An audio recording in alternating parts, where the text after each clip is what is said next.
তার আপন মানুষেরা একসাথে হয়েছি তা আমরা সকলেই জানি।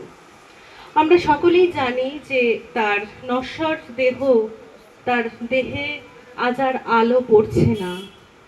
তার শরীরকে আমরা কেউ আর স্পর্শ করতে পারছি না।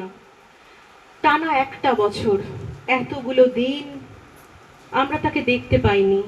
তাকে দেখতে না পেয়েও রাগে, অভিমানে, প্রেমে তার গলাটাও জড়িয়ে ধরতে পারছি না।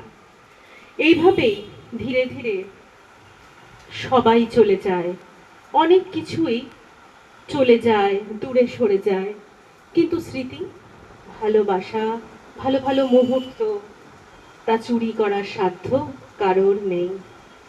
তাই শ্রদ্ধেয় শ্রী গোপাল বোস মহাশয়ের চলে যাওয়ার পর আজ ঠিক একটা বছর পরে আমরা শ্রদ্ধায়, স্মরণে তাকে জড়িয়ে রাখব।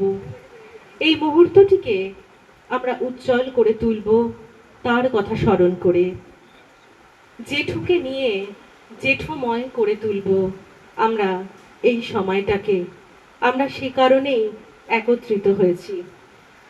আমরা প্রত্যেকে গানে, স্মৃতিকথায় তাকে জীবন্ত তো করবই। নয়ন সমুখে তুমি নাই, নয়নের মাঝখানে নিয়েছ যে ঠাঁই। বা যদি বলি, তুমি কি কেবলই ছবি?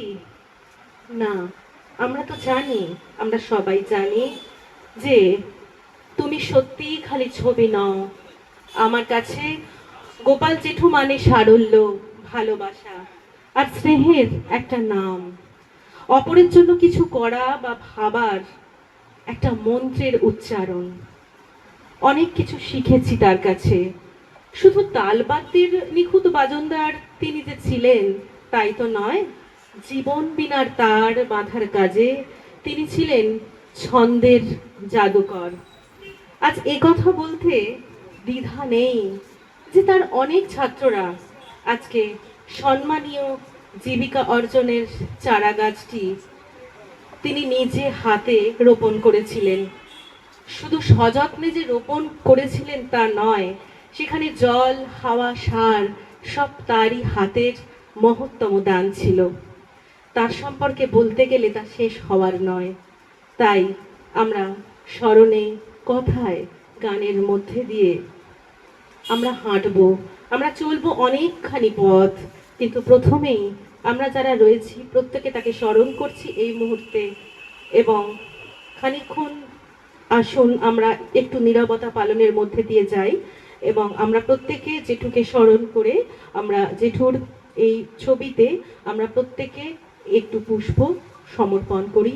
আমাদের ভালোবাসা, আমাদের শ্রদ্ধাকে আসুন আমরা সবাই একসাথে উজাড় করে দিই।